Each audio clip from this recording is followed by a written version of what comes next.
to the HomeTech Podcast for Friday, February 10th from Sarasota, Florida. I'm Seth Johnson. From Lewis Center, Ohio, I'm TJ Huddleston. And from Pickering, Ontario, I'm Gavin. And welcome to the HomeTech Podcast, a podcast all about home automation, home technology, all that good stuff. This week we've got a number of HomeTech headlines that have come through. So actually the news feels like it's picking back up, or at least there's something to talk about. I don't know. I was out of town all weekend. I went to Mardi Gras on Saturday. Saw Patti LaBelle sing. That was fun. And then I got on a plane and went to Phoenix the next morning. So I didn't get back to Wednesday. So yeah, my week's been busy. That sounds like a busy week. Yeah, I've just had a bunch of boring meetings and getting stuff ready for tax time, all the non-fun business stuff. So oh no, tax time. Yeah, had to get all the documents together, do inventory. I'm still working through all of it, Oh, you got to automate all that with Home Assistant. Yeah, well, maybe one day. But last year I waited till September to do my taxes. So this year I'm going to try to get a little earlier, I'm writing it down now. Do taxes. So I will forget. Do you have somebody do your taxes, or you do it yourself? I mean, I still have to get all of it together, like the business side of stuff, because last year was hilarious. I didn't even balance my checkbook for the business for the entire year, probably 9 months. And then I was just like, well, let's just go classify things. So, because there's nothing that my business does. It just does nothing all year. So it's the same amount of money. So it's not a real business, you see. But I have to go get all that pulled together and figured out and download, and I'll go do it. So yeah, see, last year I guess everybody waited to the last minute to do taxes. I'm usually right, as soon as they open, I usually submit it to my tax person because I just want to get it done with.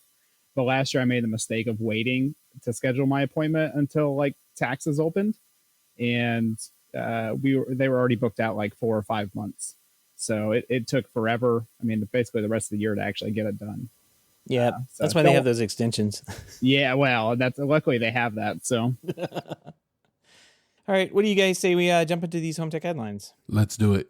All right. Well, Josh.ai posted over on a blog post, I think it was today or this week sometime, showing off a new and apparently very early look at integrating with ChatGPT. And while that integration isn't exactly flawless, it demonstrates how the two services could combine and bring some features that aren't exactly included in Josh.ai, but they're there with other services. So like Alexa and Google Home. In the video, Alex Capisalatro interacts with the Josh system as you would normally turning on and off devices, lowering shades, all that good stuff. And you can use compound and complex sentences to do that. You don't have to say, turn on this light and wait. You can say, turn on this light and close the shades and open the garage door and all that good. You can just compound everything together and it'll just do it. But then he started asking questions like, which restaurants are nearby that are great for vegans? And the responses were coming back. So that's kind of something you'd be able to do with a service like Siri or, like a Google Home or Google Voice and that kind of thing, where you can ask it a question like that and it would respond with maybe not Siri, but at least Google would respond with a decent answer. But Josh.ai has kind of been limited to processing the more basic commands, and I say basic commands, but the automation, that's what they've been focused on, is home automation commands. And they could do a little things like, what's the temperature outside? What time is it? The basics, but they didn't really have access to kind of things around you and things that you would maybe be able to ask a Siri or a Google Home or an Amazon Echo or something like that. So I thought this integration is pretty cool and little early. It did trip up on itself, and Alex even pointed that out. But I don't know. I think it's a pretty powerful addition, or could be a pretty powerful addition to the system, and something they could layer on top of what they already have and just make things better. It definitely works well with the professionally installed systems out there like Control4 and Crestron, and bringing what people think is a smart device or how a smart assistant should work kind of leveling that up and bring it on par with things like the Echo and Siri and Google Home. I think this is a win-win. It looks really cool. Gavin, you had some thoughts before the show. What do you think about this thing? Yeah, I really like the Josh.ai. I only had 2 gripes about it, up until today. Was one, I can't get my hands on one. I'm not allowed to buy one. And 2, it didn't do all those extra things that you were talking about, like other than like home control, maybe what the weather, what the time, but it didn't do all those miscellaneous questions. When I saw this though, I was amazed. I loved it. It filled in that gap amazingly, and it took Josh.ai for me to the next level. Like, even if they had a consumer version, I could buy it. It was like 250. I'd buy it, right? Because this looks really good. I'm a fan of Josh.ai, what they're doing with it and where they're going with it, and I'm just upset I can't get one. Yeah, this is like approaching on like actual home automation, right? I mean, because a lot of times when people think about home automation, they may think of controlling lights with their voice or setting up schedules and stuff like that, but that's not really home automation, right? It's just you're creating an action and then it's doing something else in retaliation of that.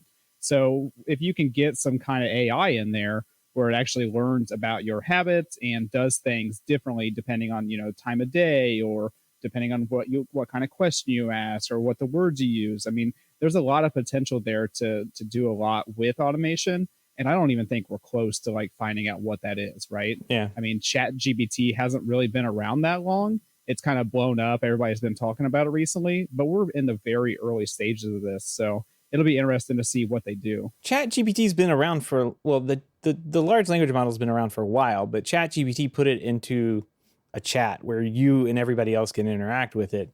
And it's I think that's just like that service, I guess, the front end of it is really what took off. That's what exploded. And we're going to see an explosion. I agree. Like this has kind of proven itself to be able to do things that we kind of expected AI to do early on when we started. The AI was like a buzzword, 3 years ago or whatever. It's kind of like faking a lot of it, turns out, but it looks like it's doing it, and that's good enough for a lot of people. But one of the things he did say in here, and what you said, TJ, reminded me of it. He said, "I'm trying to film something in here, and the light's a little low. Can you make it bright? Can you fix that for me and do something else?" And not only it did all that, and then it raised up. It said, "I'm going to raise the lights up and that kind of thing to make it brighter in here for you." So that kind of stuff where it's not. You're not saying, "Hey, turn the lights up" or "Turn the lights bright, make the lights brighter in this room." You're giving it a scenario, and it's parsing through and making a decision on what to do based on that scenario. That's pretty cool. I mean, what if you said, "I'm having a nice romantic dinner tonight," set the mood, and it goes to town and it turns, dims down the lights, makes everything just right, and starts playing some sensual music. I mean, that would be cool. It's automation. And that's where I was impressed, was when he said he was just like, watch White Lotus and something else, and it just went and did it all for him. Like, it was so smooth and seamless. I was so impressed. That was almost like home automation or voice assistant nirvana. Well, I think what's cool, I mean, you say you can't get this. It's a dealer-only product. It's a CEDIA channel product. And they're focused on integrating with a smaller subset of products, right, than what you would get involved with DIY. But Home Assistant's also trying to do a voice play this year, too. So, and you know how those hackers are over there. If their platform gets more mature and they're able to integrate something like ChatGPT into it, you could see, a version of this built into Home Assistant in the future. So that could be pretty cool. Yeah, I can definitely see that happening. And honestly, I don't know if anybody's started working on it for Home Assistant yet, but I imagine somebody out there is. Yeah. I haven't seen anything publicly about it, but everybody's jumping in the AI camp at this point. You have Microsoft coming out with their integration with ChatGPT. You have Google releasing their new AI called Bard, and I'm sure there's a million others that are in the works right now. So it's we're just now getting there. Oh, Home Assistant's already working on this. Don't worry. They demoed their basic version, basic voice control, and I think they're gonna do stuff like add ChatGPT as like a fallback. So if you do your home control and you ask it something that it doesn't know, it will pass it off to ChatGPT and answer the rest of the stuff. So they're already planning that for the future. Like, I'm very excited to see what Home Assistant does with all this. Yeah, that makes sense. Yep. It'll be really neat to see where all this stuff plays out and how these language models integrate into the home. I think Josh.ai is really cool because that's going to bring it into like the super high end homes, right? You're going to see it there first, and this kind of reminds me of what. TJ, do you remember Kaleidoscape? Do you remember that company? Yeah. Like they still exist. They're still in business, believe it or not. But like, where I went this weekend, we had one to kind of play around with because they still do like direct bit for bit digital downloads, like 60 gig files, and you can get the 444 60K, whatever it is. I don't even know. Was it 4K 60? Super magical resolution. Super magical resolution, exactly. And we were tinkering with it, and it's got like the Kaleidoscape interface.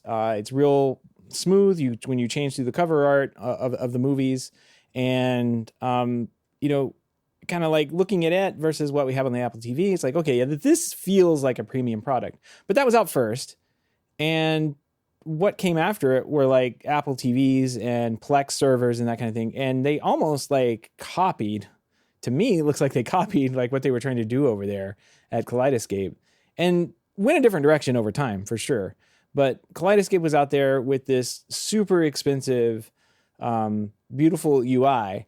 And then if I'm going back and thinking about like how Xbox Media Center and all that kind of like progressed over time, like now I'd say they're like on par with each other. Like, I don't think if you had the equipment and everything to play whatever the Kaleidoscape has downloaded, like it's probably, you probably could do that with one of these like open source solutions, right? Or one like a Plex or something like that.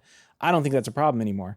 But what we do, I guess the point I'm trying to make is like you do see over time a premium product come in, introduced, and kind of like everybody looks around and goes, man, that's great for the rich people. But, what about us peons here? And they get together and they start making something really cool. And I'm sure it could be Home Assistant. It could be somebody else. I don't know. But I'm sure somebody's working on it out there. And I'm sure we're going to see it soon. Yeah, definitely. It's definitely going to be Home Assistant first. I don't know of any other home automation platform that's as quick and loose as they are. So, well, yeah, it's got to work though. I mean, no, it doesn't. Sorry. Just has to be there. It just has to be a checkbox that could say, yeah, we did it, and speed on by. Nailed it. Yep. All right, let's move on here. We've got a bunch of stories here to cover, and I do want to cover one more pro story here before we get into kind of like new products and rumors and Matter stuff. But this one really floored me, and I don't know if you guys had a chance to take a look at the video that's linked in the story here. But I think this is from over at Resi Systems. Yeah, Residential Systems. CEDIA has announced the launch of a new collection of free resources designed to complement CEDIA's existing workforce development programs.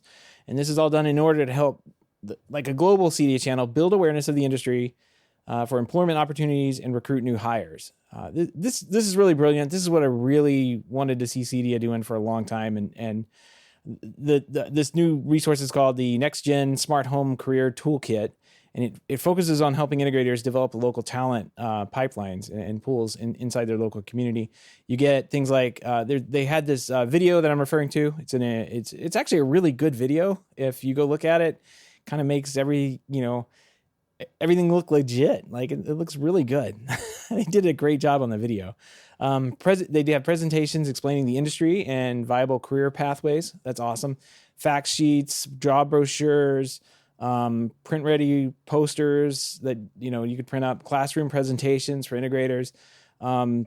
This is really great. Bringing awareness that this is an actual career you can get into. It's a needed career because there's a lot of people out there who will tinker and play with home automation and Home Assistant and there's a lot of Gavins out there, I guess is what I'll say. But there's a lot more people out there who just don't want anything to do with it.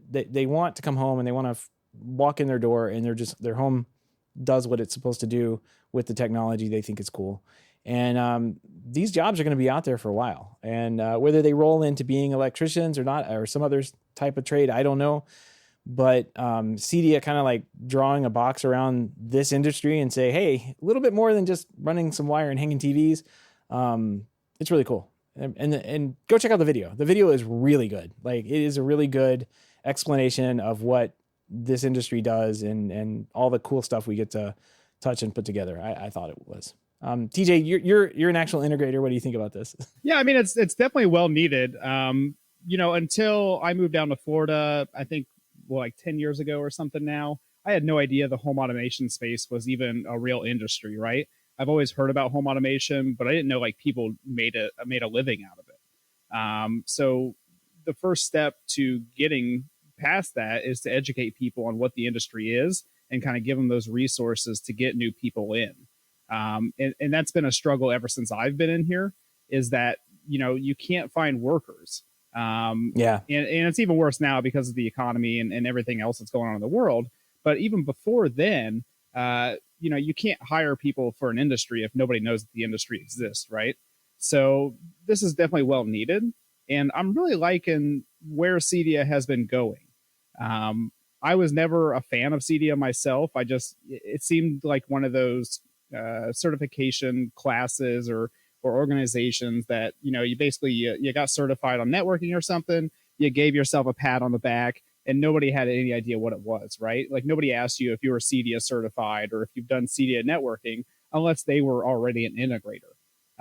So the new CEO, he seems to be kind of changing that a little bit, and he wants to focus on, educating people about who we are, because there is a lot of unknowns there. Nobody really knows anything about us. Yeah. And I mean, I always thought of CEDIA as like a party every year, which it is, but that's the trade show part of it. And I think for so long that was their bread and butter, and they focused on that heavily. And I really think this, industry development stuff suffered because of it. When they divorced themselves of the show, pre-COVID and everything, they kind of set themselves up to go down this direction and need to be a more like an industry association that is focused on education and industry development. And I'm really glad that it's panning out that way. I really am. We're joining CEDIA this year as a company, so like it's the first time I actually feel good about joining CEDIA, because I really do like where they're going with this. This is awesome. This is really good stuff. And if you haven't seen the video, Gavin, did you watch the video? Do you want to be an integrator now? Probably don't want to be an integrator now, but first of all, there's only one Gavin, okay? There's only one Gavin. But yeah, it kind of cleared up what it is to be an integrator, though, because, all I thought you guys did was hang TVs and tie wires to cats and feed them through attics so that they can pull it for you, right? Yeah. So that's all I thought you guys did. But now I see there's a lot more to it. And it's good because, like you said, there's home automation is a big thing right now. It's a hot topic. And this gives people that are interested in getting in the field a way of getting into it. This is what you have to do. These are courses you can take. This is what your job, entails, so I'm impressed. Well, that's good to hear. Yeah. It's actually just called Cat 5. That's the cable. We don't actually tie it to Cat. I think he's talking about the cat or the ferret program to run wires. Yeah. You see, that's an advanced level course you have to take, how to run wire with your pet, you know? With your cat. I would try to teach my cat, but she would probably try to eat the wire, so not really beneficial. Mm-hmm. You just put a treat at the other end of the hole and it will run right to the treat. Yeah. All right. Well, cool. It's good. It's good to see them do something. I'm glad you enjoyed the video too, Gavin, because it really, to me, it was just like, yeah, that's all the stuff that's really cool about this industry, and why I got involved is because it's all this cool, fun stuff that you get to install. You get to play with rich people's toys for a little while and get to see the coolest of the cool things, and be in the biggest and craziest houses you've ever imagined, putting this stuff together. So it's a fun industry. It really is. So I'm glad that they're working hard on developing that out. Let's move on here and talk about Matter, stuff that matters. After delaying their Matter rollout, Aquara is now announcing that Hub M2 users are going to receive an update through a beta firmware to enable Matter. The company announced this rollout should take around 4 to 6 weeks to complete, and once downloaded by M2 users, it should allow them to act as a bridge for the rest of Aquara's home devices. Other Aquara hubs like the M1S, Gen 1 and Gen 2, the E2, the Camera Hub G3, and the Camera Hub G2H Pro will be receiving the update, quote, over the coming months. So who knows when that's going to be. Thread support isn't coming to individual Acquire devices, though some of the new devices Acquire mentioned at CES will come with Matter support right out of the box. So this is one way. This is how they're going to basically allow their older devices that aren't going to get a Thread upgrade or a Matter upgrade into the Matter ecosystem. Just use a bridge, which is great. But there's some caveats here. Alexa and SmartThing users won't be able to use it just because those two platforms don't allow bridge type devices to be integrated for some reason. So until they offer that or until they update their platforms to support that, you're not going to do anything there.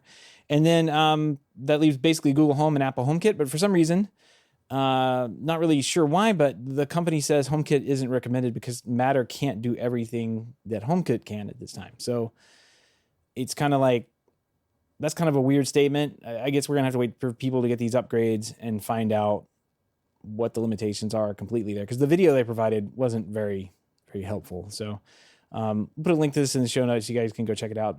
Gavin, this kind of goes into your Matter. They're going to screw this up feelings. When did I say that? Last year? Or is that what I was saying? I think you say it every week. Every week, I think, honestly. Yeah, but I'm going to be fair. And, it's still early, and I'm curious, how long are we going to keep saying it's still early? At what point is still early no longer still early, right? Because right now it's still early. They're dependent on the other ecosystems to open up certain things. So that's why we have these caveats. I expect Samsung to eventually allow this because why wouldn't they want the other devices to come into their system? So I expect to see them. It's just, we got to give them time, as expected. And I also expected a lot of these manufacturers will probably just have a hub that bridges all their devices into it at some point, right? So we're probably going to get a lot of hubs depending on what you have out there. So we'll see how it develops, but I'm not shocked. Well, they've only been working on it for 5 years now, so I guess it is a little early for stuff to just be there, isn't it? Are we still early, though? Are we still? Is it early or late? I don't know which one it technically is now. Do we even have a Thread Matter device yet? I don't know. I was trying to find one. Yeah, I think we're still. I mean, it's early in that respect, right? They finalized whatever this thing that they've been promoting is for 5 years, like you're saying, TJ. So that's out in the world now, and now it's up to manufacturers to build to that spec. So that's going to be a 12 to 18 month process for manufacturers to bring stuff from today until when that spec was completed. It's going to take that time to go. Okay, it's ready to go to, we have a product sitting on the shelf at Amazon or wherever. So I think it's good. We're finally catching up here with this spec that kind of basically does what the Pro systems have been doing for decades at this point. And it's going to bring, hopefully, the idea, if they all follow the spec right, it's going to bring a better stability and everything into this, into what the products are able to do. We just got a little speed bumps along the way to get everybody on board and all the incompatibilities things ironed out. Why doesn't HomeKit does more than Matter or something? I don't know. It's a weird statement. It's very weird. Well, maybe by the holiday season we'll have some devices we can buy and start using. A couple outlet plugs. Yeah, some light switches. It's getting there. It's getting there slowly but surely. All right. Well, we got a new vacuum, guys. Hang on to your loose socks around the house because this thing's hopefully this one doesn't have a camera on it so it can watch me. No, it uses gyroscopes. So all right. So TPLink briefly teased its intro into robot vacuums over at CES, but the company has released more detail on its first pair of budget-minded cleaning machines. All right. The Tapo RV10 is a $250 vacuum mop combo, while the Tapo RV10 Lite cuts out the mop and doubles the dustbin size for only $230. Both models use gyroscope-based zigzag path planning. This zigzag path planning is a quote from the company. And they says the company claims it'll clean your floor more efficiently than the random path vacuums, and also includes noise suppression to keep the sound as low as 53 decibels in a quiet mode. That's kind of cool. Both devices work with the Tapo app for iOS and Android. Alexa and Google Assistant voice control are also supported. Not bad for $250 for a robot vacuum. It's pretty good. Yeah, it looks like a pretty solid device. I mean, I've been pretty happy with TP-Link devices in the past. I've used a lot of TP-Link networking devices. I have a couple TP-Link smart home devices like plugs and light switches and light bulbs, and they all work pretty good. I don't know if this is going to have like a local only mode. So if you don't have internet, is it still going to work? But I imagine it would, right? Like there's probably nothing that is blocked behind the internet for it to work, but that would be an interesting thing to find out. I think it's just a value add thing for it to have that, it's got buttons on it, so you can go and press it and start or schedule it or whatever. I don't think it's going to need internet to work. Well, and I'm just looking at it on Amazon because I really do want a robot vacuum at some point. If you buy it right now, you actually get a $70 off coupon. So it makes the regular vacuum from $229.99 to $159.99. So that's not a bad deal at all. For what you get, that's a great deal. Yeah. I might just bite the bullet and get one here. There we go. Spending money live. That's right. There's one feature in my next robot vac I'm going to make sure I have, and you really won't appreciate this feature until the day it actually saves your life. Is it going to be a kill switch? No. Poop detection.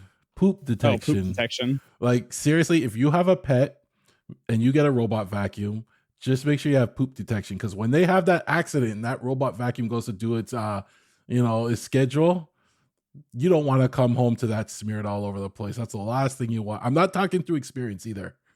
Almost experience, though. Almost. It's close enough. Is that what they call that feature, poop detection, or do they have like some kind of fancy term like fecal matter? No, I think they actually call it poop detection.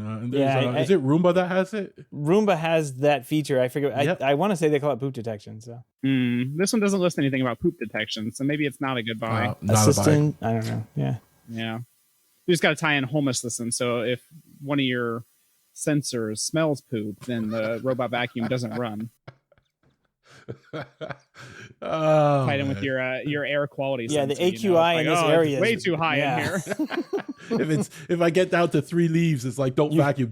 You've got 0 leaves. It's -3 leaves, Gavin. -3 leaves. We're not taking the vacuum out. Or with those new fancy cameras that can detect, they make a stick figure out of your shape and stuff like that. Maybe it can detect the dog in a certain position to know that it's what it's doing.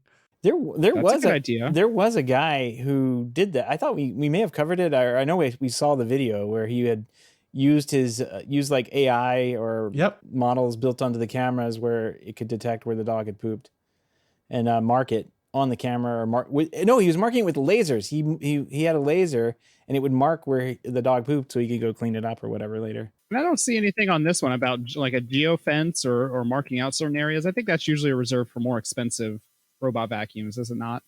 So like telling it exactly where to go or something like that. So this will just run continuously, kind of like one of those toy cars you had as a kid where you wind it back and it would hit the wall and then go in reverse and stuff like that. And that's a feature I love in my vacuum, is the mapping of the rooms. I had a vacuum that just bounced around and it would never find its way back to the dock, right? But when I got a vacuum that maps around, not just that, like the Roomba maps 2 floors. So when I put it upstairs and I press start, it actually knows it's upstairs and what to do too. It figures it out somehow. Yeah, and I think I would like that because we live in an apartment right now, but it would be nice to have this run at night while we're not doing anything, But I would like it to cut off near the bedrooms. That way, it doesn't accidentally crash into the bedroom door or something like that and give us a heart attack at night. So maybe this is not a good buy for me. I'll just keep holding on. That's kind of what I have decided on the cheaper vacuum. Like they've all been good deals here and there. Even the Roombas have been pretty good deals. But I keep going back to like the mapping thing, and I think the one that has like the dustbin collector, and I'm like, I mean, that's a worthwhile feature. Yeah, very expensive. Yeah, I think the dustbin one's like $800 or something. Yeah, and I keep looking at that, going, well, if that was a better deal, I would get it, but even when it's on sale for like $200 off, I'm like, that's still expensive. Yeah. So I don't know. It's tough to swallow. I have a vacuum and just run around the house and vacuum still like a savage. All right. Well, we've got some leaks here, guys, and The Verge has struck again. This time they're outing 2 new Sonos products. And TJ, you want to take a swing at what they're not going to be? Not headphones. No headphones for you. Nope. The company is preparing a new generation of smart speakers known as the Era 300 and the Era 100. They'll be debuting in the coming months. The flagship Era 300 is designed to showcase spatial audio, tracks, and Dolby Atmos content. And both speakers have a completely new design compared to the existing Sonos products, according to the leaks that The Verge has. No pricing on this yet, and apparently the name actually, The Verge we talked about this on the show a while back, but The Verge has kind of been on top of these leaks. And I guess the names leaked out from some catalogs from Sanus, stands and wall mounts. They were posted on the web like over a month ago. So they've had those names like Era stands, Era 300, Era 100, Sonos stands, and I guess nobody noticed, and The Verge ran across it, and now they got this story about again. So fun stuff. The most exciting thing out of here is the automatic tuning and sound optimization. For anybody that has Sonos, you know that funky dance that you have to do around the room where you hold the phone upside down and you wave it all around. And when you're at a customer's house and you start doing that, they look at you like you're insane. You know, they're like, what are you doing? And you're like, oh, well, I'm tuning your Sonos system. And now I have to start over because you talked during the whole thing. So now you have to just walk around. And it's just like, it's such a silly process, to be honest. It does make a big difference whenever you do the True Play. But the whole process of it is just silly. And if they can figure out how to do the automatic tuning on all of the speakers, like that would probably be worth it alone to upgrade. I've never done the True Play. Never. Should I do that? Yes, it makes it does make a difference. Yes. And there's two phases to it. The first one, it asks you to sit down in your normal seat. And I think it's like hold the phone up eye level, and it calibrates it for that spot. And then the other part is that you actually walk around and you wave the phone up and down like a crazy person.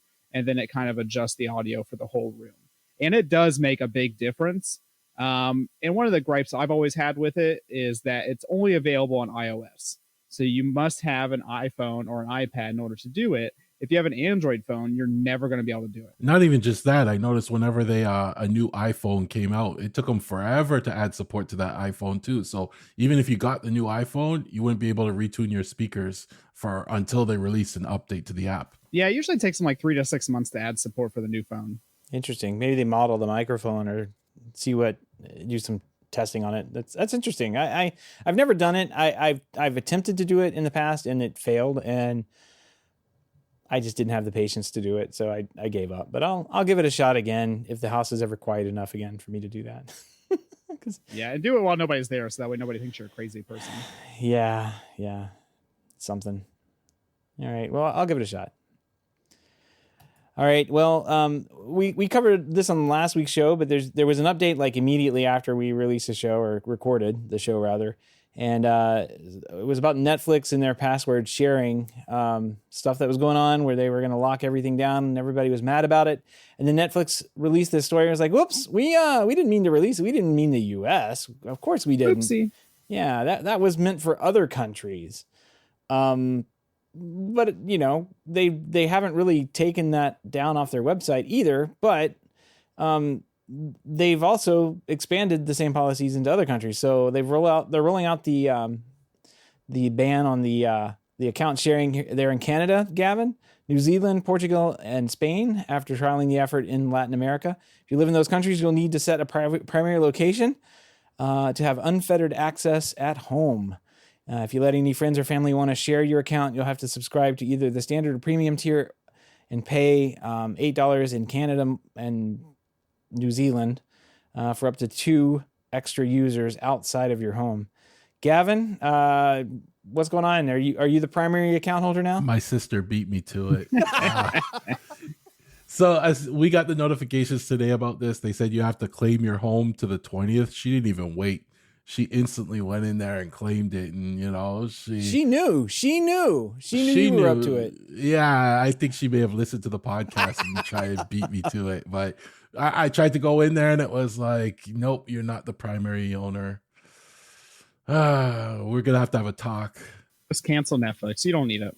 You know what? I'm gonna have to be nice to her from now on, because every few weeks she's gonna have to reauthorize my account or something like that. And we'll see how this goes. Yeah, it's funny. Yeah, we were talking about this a little bit before the show, and I was talking to my wife about she had seen the announcement, and then I went back and we were talking about how they had walked it back basically after the outrage that everybody had over this decision, and There was actually a really funny video about a guy yelling about butterscotch.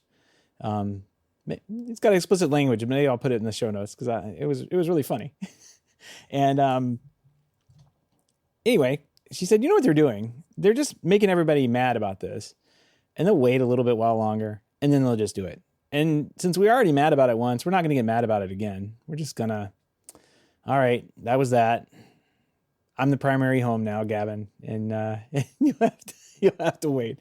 So I think TJ, you and I were talking about this before the show. You said it's a pretty common tactic for these companies to do that. Outrage everybody, sit back, not doing, oh no, well, you're not going to do that, and then come back and do it again. Anyway, because yeah, why? Why would they have happy customers? Well, you're going to have Netflix groups now, to get that discount. It's like, just add me onto your account. I get it for cheaper, like that's what's probably going to happen now. We'll see. I just don't get it because I figure, like, why even allow it at cheaper? Because then you'll get everybody just go under someone's account and everyone gets it cheaper, right? Instead of just force everyone to get their own account. I guess that's the next step for them. I don't know why I keep giving them ideas. Nah, that's probably just their way of softening the blow a little bit. Like, you're going to have to pay for another account basically, but it's half the cost of an actual account. So I think a lot of people are probably going to be all right with that, and they're just going to do that. But there's obviously going to be a lot of people that are just going to not do that at all. So we'll have to see how it plays out for them in the long run. They've obviously done the math to think that they can make more money this way, and they need to make more money. They're losing money like crazy with all their original content. So we'll see what it does for them. Yeah, they've made some big gambles on original content and spent billions and billions and billions to compete with everybody else, and they're not making money. Yeah, turns out it would probably help if they didn't make a show for like a season or two and then cancel it and then repeated that like 80 times. But I'm not a Netflix executive, so. Cowboy Bebop, man, that was a really cool show, and like they canceled it. They said before it was even over they were going to cancel it. Yeah, I was like, I was enjoying this. Oh man. Anyway, I guess it's going to happen. We're just going to deal with it. Yeah, life will find a way, as they say. All right. Well, all the links and topics we discussed tonight can be found on our show notes over at HomeTech.fm/423. You know what? We didn't pick a pick of the week this week, but I guess since we talked about it, we'll put it as the pick of the week. Using your cat to pull underground cables. It's a good idea. I've seen people use cats, and I was reading an article the other day too about people using ferrets. And I've always thought about ferrets because they're so, I don't know what the actual word is, but they're very collapsible or trainable, whatever, where they can fit into a lot of tight spots. And supposedly that's a legit thing. They have used ferrets in the past to run cables through conduits and stuff. I've been guilty of this. We've been, I'll admit, we've been in the living room or something like that. And, the wife has said, hey, can you pass me a tissue? And I've taken it and shoved it under the dog's collar and said, go. And he runs across the room to her with it and she gets it, So similar concept, but, like the animals are trainable. They're good for something. Just got to give them some treats and they'll make it happen for you. Exactly. Everybody loves treats. This largely depends on the cat, I think. Like you wouldn't be able to do this. And yeah, cats are stubborn. Definitely. I would worry that the cats that I've owned would just go down under the house and go to sleep. And then you're like, come on, get out from underneath there. Yeah, I don't think I would trust a cat to do it, mainly because just like you said, all my cats are lazy. So lazy. Yeah. Or they're just not going to do it because that's the point. Like, oh, you attach something to me. I don't want to do this anymore. Yep. I think I'll just sit here and lick my leg. There we go. Cats. What are you going to do? All right. Well, if you have any feedback, questions, comments, picks of the weeks, or great ideas for a show, give us a shout. Our email address is feedback@HomeTech.fm, or you can visit HomeTech.fm/feedback and fill out the online form. Project updates. TJ's got a big picture right there. Oh my gosh. I got all the projects. Now I'm getting into the fun stuff. So speaking of Sonos, I needed a new speaker for the new office and I wanted something that I could hook up to the computer.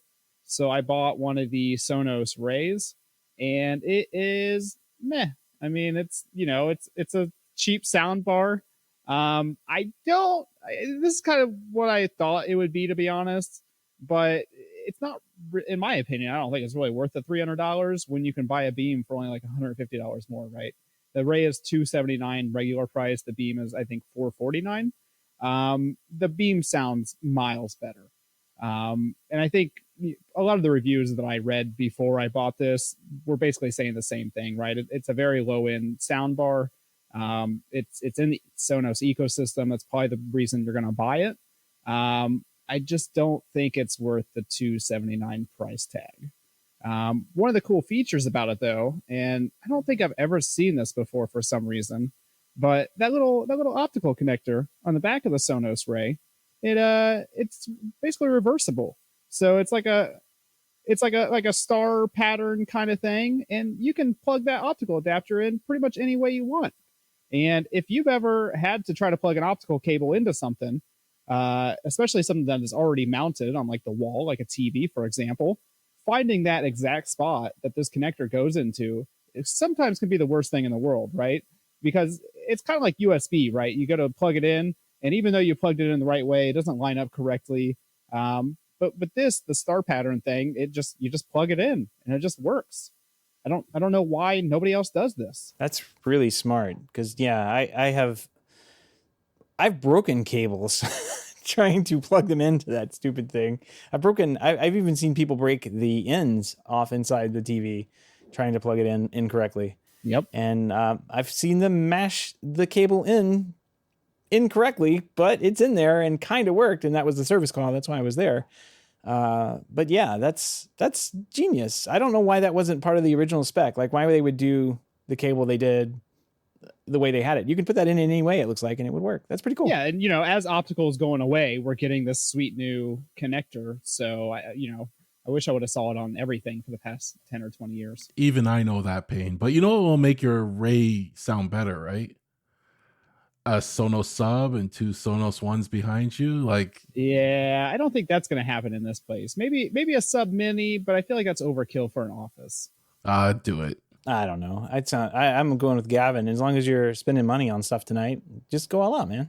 Yeah, maybe I'll move the regular sub to the office and then just get a sub mini for the house. We already saved you money on telling you not to get that vacuum cleaner. Yeah, that's now true. You can just get more. Yeah, that's what I need to do is keep spending money. Speaking of spending money, I think I talked about this a couple weeks ago, but I wasn't really sure what it entailed and everything, and I haven't got a chance to play with it yet. But I got my Lenovo Home Assistant Cube thing today, and it's basically a tiny little box. It's got an Ethernet port, it's got a power port, a USB and micro SD slot, and it runs Home Assistant, and you can tie it in natively with Elan. And I think a couple other control systems, but I don't really use those, so that's not my concern. But I'm interested to try it at my house because I currently use Home Assistant. I love it. It works great and everything. But I want to see what I can integrate into Elan with Home Assistant. And talking to the founder of the company, it sounds like it pretty much works with anything. They haven't tested it with every single device that Home Assistant supports. But it sounds like, if you have a smart lock that maybe is cloud-based, but Elan doesn't support it, you tie it in with this Home Assistant Cube, and then you bring it in natively to Elan, and it'll work. So that's pretty cool. My cost was about $100 or so, which is not bad. I mean, you would pretty much pay like $50 or $60 for a Raspberry Pi at this point, plus, the power supply and micro SD card and all that good stuff. So $100 for the Cube is not a bad deal. I'm excited to try it out, though. So hopefully next week I'll have a little more hands-on time with it. That's cool, man. I saw those guys had a booth at CEDIA, so glad. I'll be interested to see what you find out about it. It looks like a good idea because Home Assistant has integrations with everything. I mean, toothbrushes and stuff and there's not a chance that Elan is going to integrate with a toothbrush. So if your client needed to integrate with their toothbrush, you've got a solution. Yeah, that's good. Yeah, and I've started shopping it as like an experimental thing. I've started telling some clients about it, and it's like, look, I have this thing. You can try it out. It costs this much money.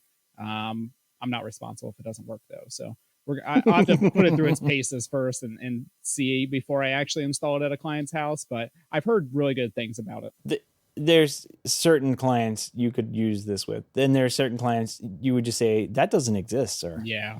There's no way to do that. Yeah, the more tech savvy people, right, that would understand that it's a beta product for the most part. So nobody that just wants their stuff to work all the time, but somebody that's willing to try out and do stuff. So Gavin, basically. Yeah, Gavin. I'll send you an alarm system, Gavin. Sure. Yeah, I need multiple devices too. Oh, okay. You just have to factory reset all of your Z-Wave and Zigbee devices and pair them again.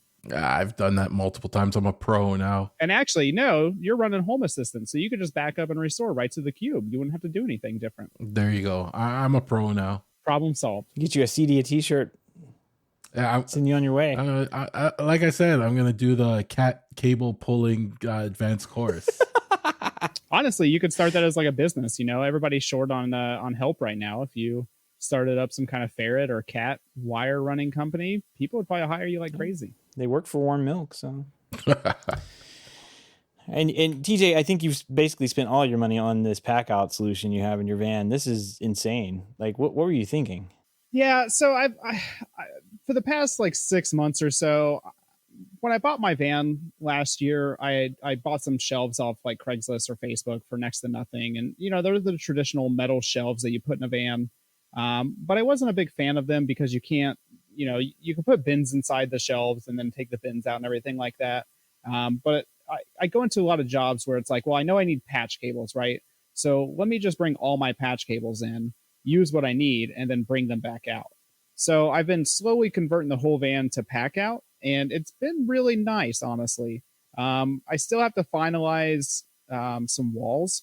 So my van originally was a mover's van, so it has E-track along the side of it, so that way they could tear down or tie down different cargo and everything.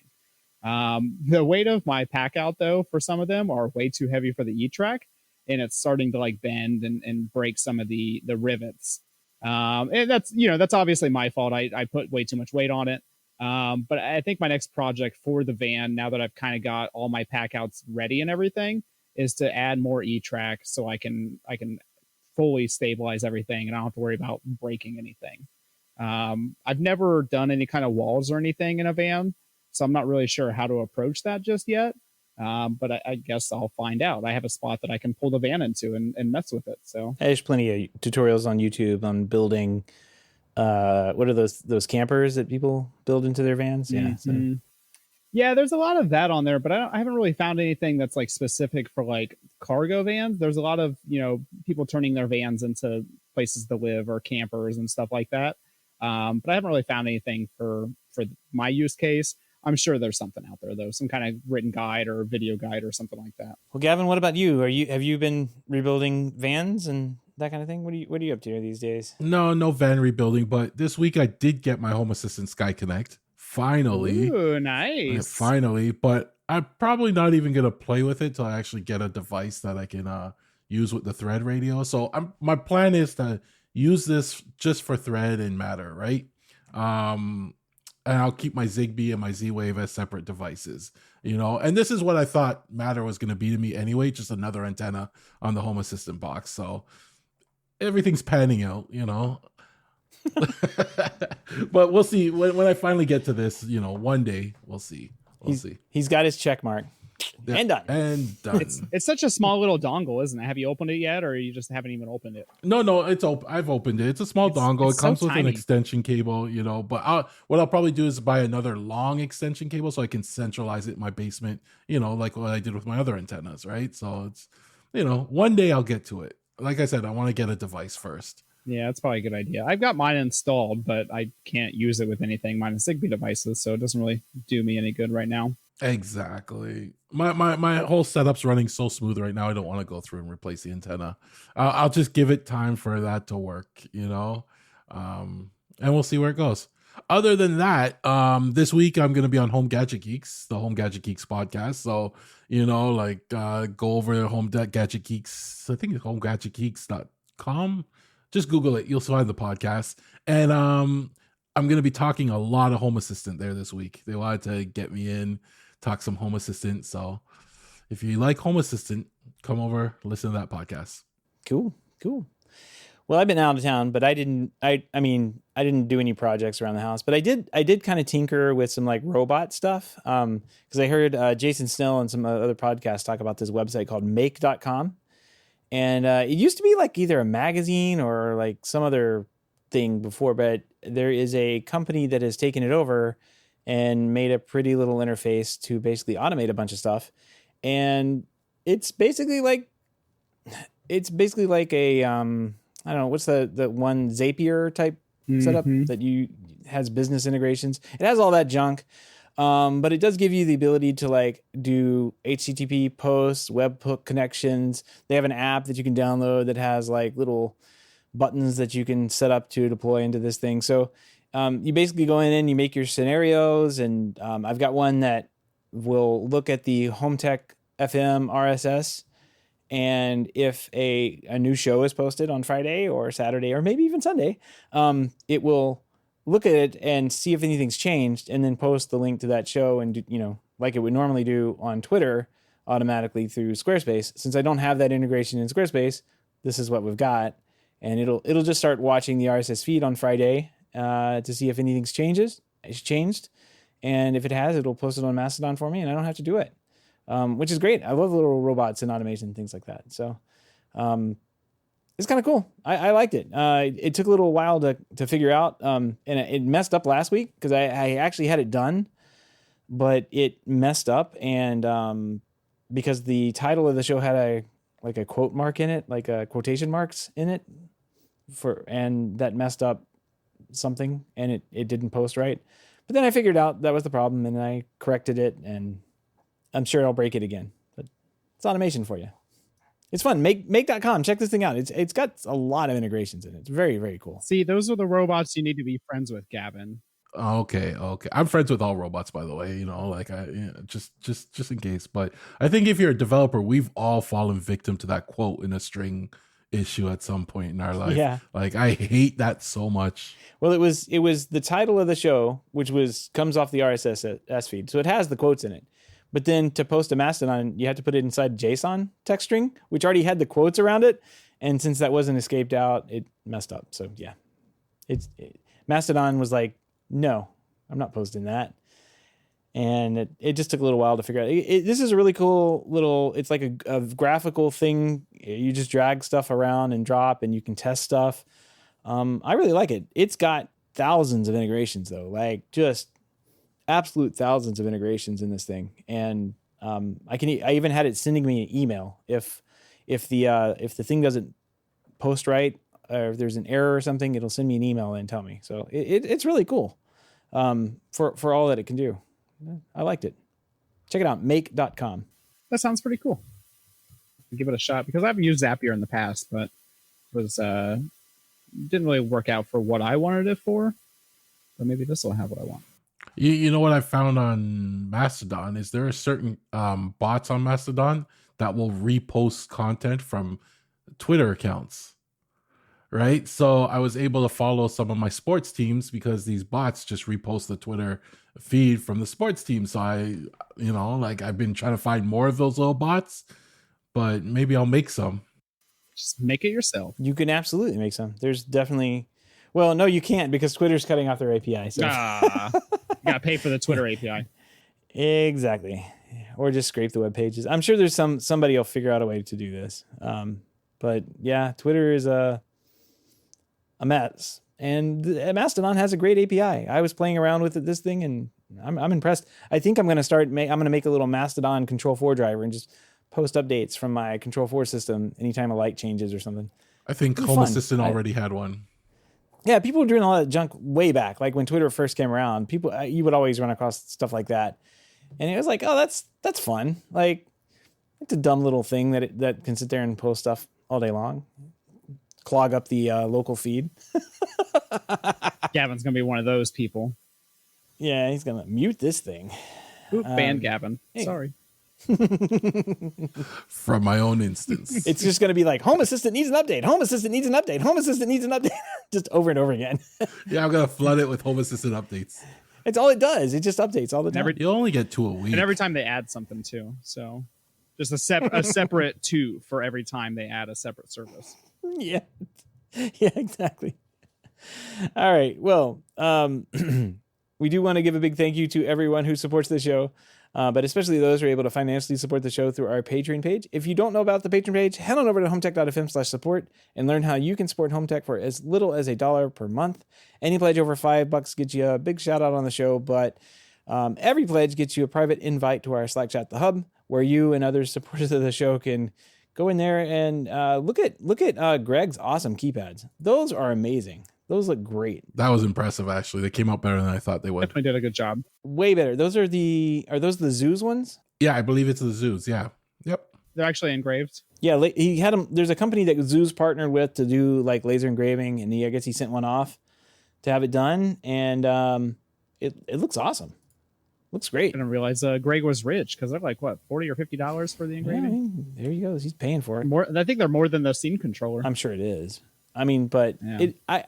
It looks nice. Having experience with setting all that up and doing it, like that's a pain. Like it does cost money to do. So Well, and it's like, it's like reminiscent of like a professional automation system, right? Because if you were to walk into like a really nice house that had automated lighting, they would have engraved keypads like this. So we're getting closer to closing that gap between, professional and DIY home automation.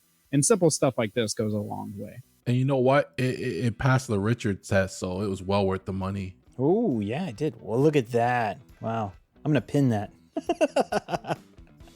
Yeah, no, it does actually look really good. He could line up his screws straight, but everything else looks great. Now that you pointed that out. Yeah. Oh, man. First thing I saw. Oh, yeah. Oh. Adding a comment now. Yeah, that's what I was doing. Oh man. All right. Well, that's fun to check out. If you want to help with the show but can't support financially, totally understand. Just appreciate a 5-star review on iTunes or a positive rating in the podcast app of your choice. That wraps another week up here in HomeTech. Everybody have a great weekend. We'll see you next week. Godspeed. Take care.